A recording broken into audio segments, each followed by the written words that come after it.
Hello, welcome to All the Photos Today, and today I'm going to be editing some cat photos that I took in the video, which I don't know what I'm going to call it yet. I think it's like how to shoot pets or something like that. I'll have a link to it in the description and on the screen probably somewhere. Go check that out before or after, I don't know, it's a cool video. Yeah, so I'm starting to create more videos, so I figured, hey, why not create one on how to edit the photos. So it's not going to be really a step-by-step. I'm just going to edit some photos, the ones I took, and show you guys how I did it. This is going to be the complete Lightroom workflow for me, so let's just get started.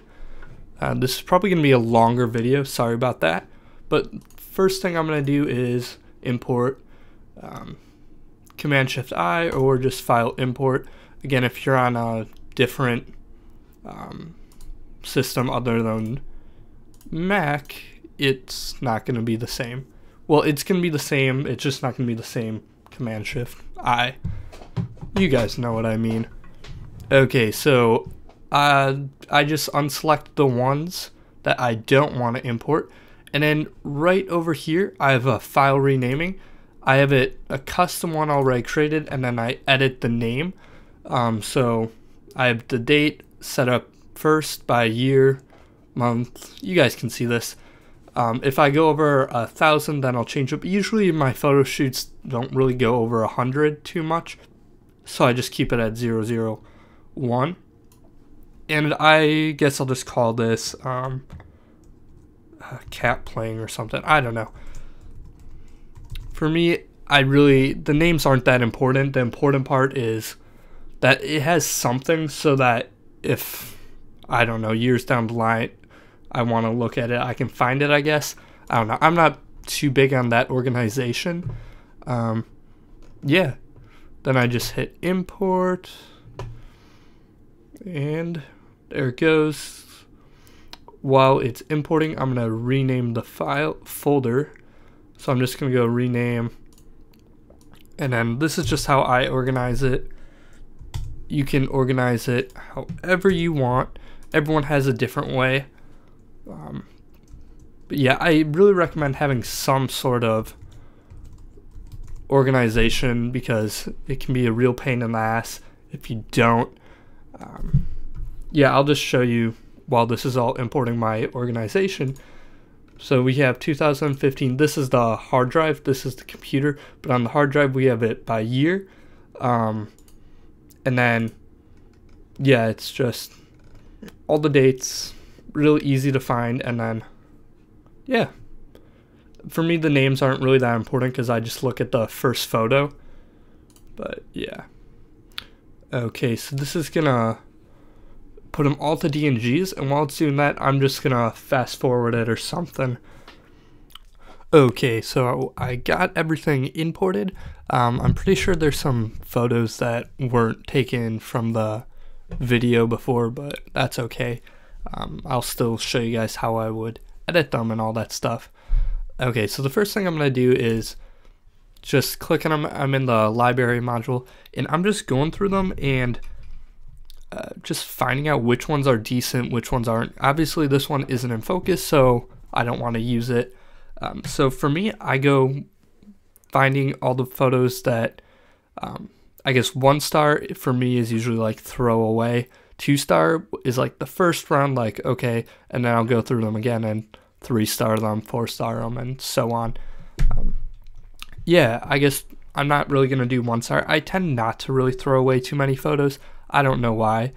I usually just keep them because storage is just so cheap.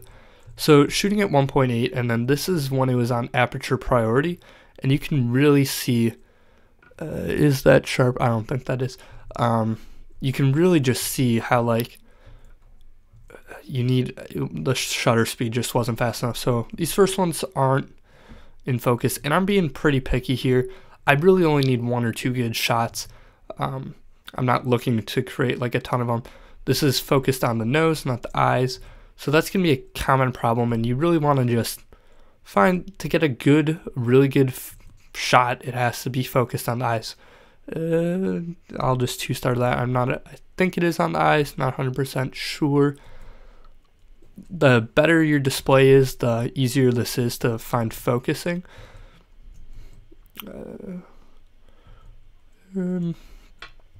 Squinted eyes, not a big fan. I tend to, I don't know if I like that or not. It's not focused on the eyes, but it's, there we go. That one is. So if you want to set it back to what it was, just hit 0. I'm just using the number shortcuts. So whatever star you want it, 1, 2, 3, or 4, or 5. If you go above 5, it starts going into colors, which I used to organize, but I'll show you that later on. Sorry if you guys can hear my computer. Especially like with these raw files, even though they're converted, they tend not to load the fastest unless you have a really fast computer. Yeah, so again, this phase, it's just going through and finding any photo that like I think I could use and just 2-starring them. I'm going to fast forward this because it's probably going to be really boring. So yeah, and if it keeps on loading, it'll be taking a while. So yeah.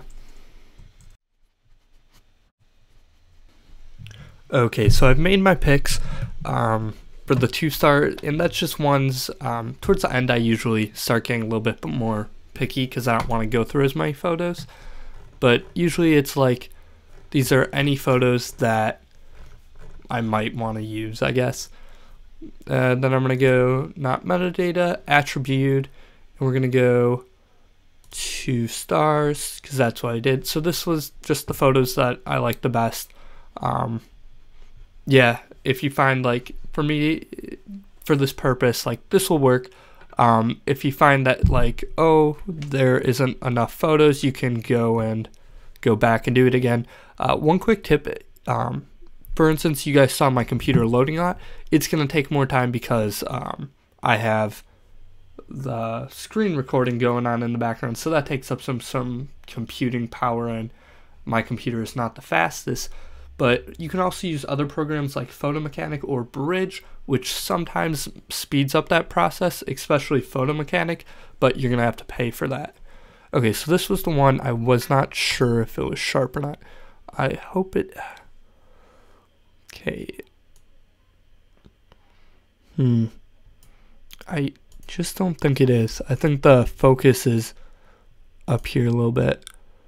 What is it, a 40th of a second? That might be a little bit of motion blur. But I'm still gonna 3-star it because I like that composition.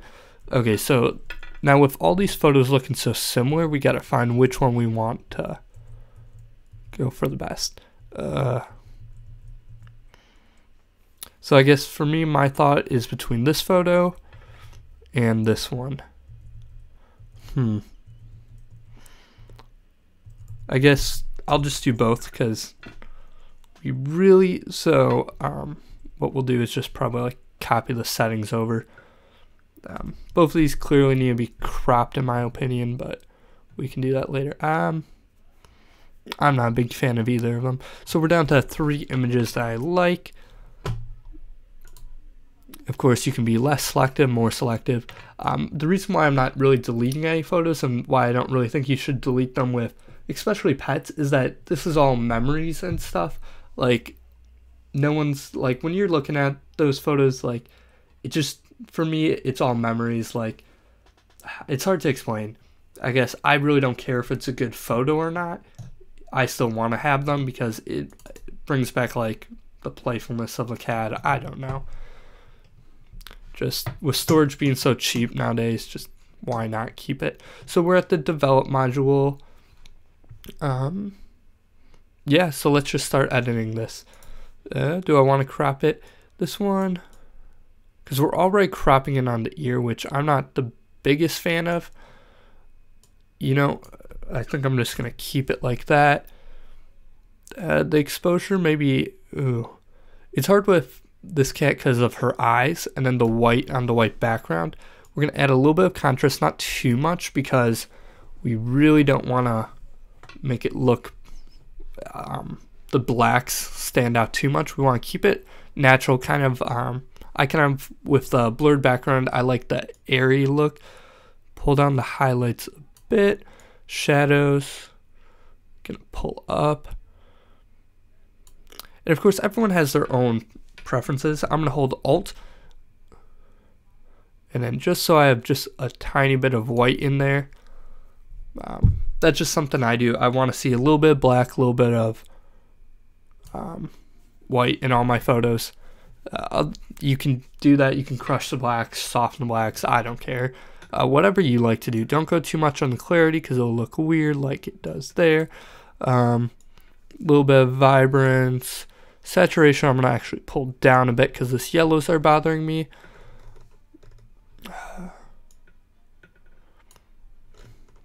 Okay. And I'm going to go to this yellow and I'm going to pull it down, and there we go. That pulls it out from the eyes too. I guess if I like this photo more and you really want to make it look the best, I'd probably go in Photoshop, or you can even do it with a brush here. Get the eyes and then do separate editing on there, probably brighten them up a bit, add some extra sharpening there, and all that fun stuff. I'm going to go to lens corrections, and as you see, did a decent job. I'm using the 35-1.8 DX, and if you're using this lens, you're going to really want to make sure you remove chromatic aberration because it has that problem a lot. Also, it vignettes like crazy, especially at wide open, and you can just see the difference.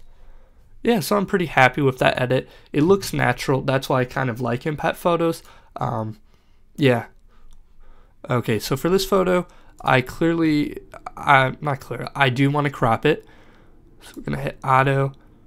Oop, could not do it automatically, which is okay. I usually just always try auto first because sometimes it works, sometimes it doesn't.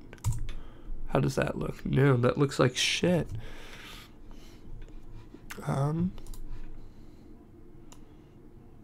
Yeah, Command Z. I don't want to crop. How would that look? Okay, so that's a little bit closer in. I'm not sure if I'm liking that too much, but really the key to editing is just playing around with it till you get something that you like. I kind of want to keep the paw in, but I don't know at this point now. I think I'm going to go back to having this be the straight line, which crops in a lot, but I kind of like that look. So I'm going to do this. Yeah, and I'm actually going to put probably a brush on the cat, and we're going to get, not on the cat, on the eyes. I'm painting this with a mouse real quickly. If you have a Wacom tablet or something like that, that's always nice. I just don't want to get it out. Laziness at its finest. But yeah, for me, I don't like doing too much editing unless it's like a photo that's really important. And this is just cat photo. If it's like, if you're entering it in a contest or something, then probably want to do more. But honestly, these aren't the greatest photos. Is more just, hey, I want to go shoot, and then made a video. Okay. You don't want to go too crazy on the eyes. I might have already done that. Sharpness, I like to add some on the eyes. What happens though is people do too much. I used to do it all the time. Do too much on the eyes, and then it just looks unnatural, which we're getting to that point, and I don't want that. Good, feathering a lot, awesome. And if you want to see what it's covering, just hit show, select, and mask overlay, the bottom left corner. Okay, I think that is good. Gonna hit done. And now I'm going to go back to editing the photo like I normally would. I don't know. I'm just not feeling this photo too much. But I think it's sadly the best out of the bunch. I thought that the photos would be better, but I guess my problem was I didn't use fast enough shutter speed. So quick tip, when you're taking pictures of pets, they move a lot. That's why I hate those little LCDs, because I have a 3-inch LCD on the back of the camera, and it just sucks for seeing if stuff is sharp or not.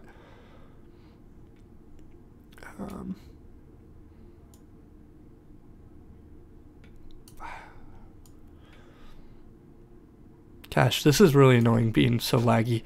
Of course, if you don't have the recording on the back room, you guys shouldn't have this problem. Put a little bit of white. Again, I'm holding down Alt Option and some black.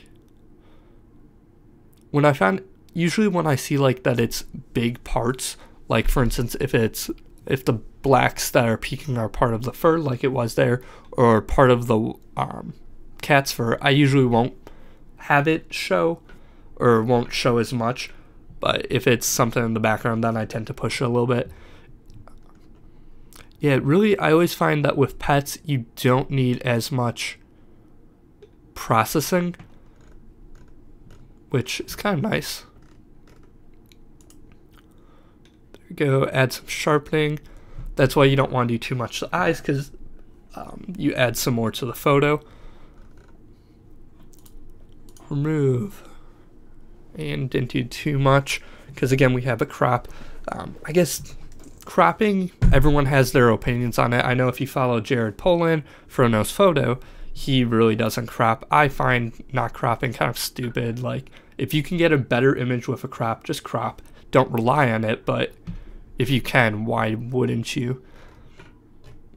Okay, yeah, I think this looks good. And what I'm going to do is Command-Shift-C, copy. I'm going to go to this photo, since they were pretty much taken at the same time, with the same settings, same lightings, all that. Just hit Command-V. Yeah, it doesn't have the, what do you call it? The eye editing that we did to the other one, but still trying to get a rule of thirds, but it doesn't look like it's gonna happen. There we go, get the eye on the rule of thirds. And there we go. So you can kind of see like the difference in the eyes edits. But yeah, I'm not gonna go through this one and do all that. I like how this looks. Yeah, so we got 3 cool photos. I think that one probably is my favorite. I like this one too, but it's not the sharpest. There's something about this one though. I think I want to pull back the contrast a bit. Okay, there we go. And so I'm going to probably just use this for Instagram. So what I'm going to do is File, Export with Preset. I have my own preset, Instagram. And what that preset is pretty much like a half-size JPEG. And then I'll airdrop it to my phone and upload it. So hopefully you guys enjoyed this. Yeah, I know the photos weren't the best, but I think you can definitely pick up more of the workflow, if anything else. So go ahead, click that subscribe button, and check out the other video where I actually take the photos. There's a good bit of learning you can get from that video. Yeah, so thank you and subscribe. Bye.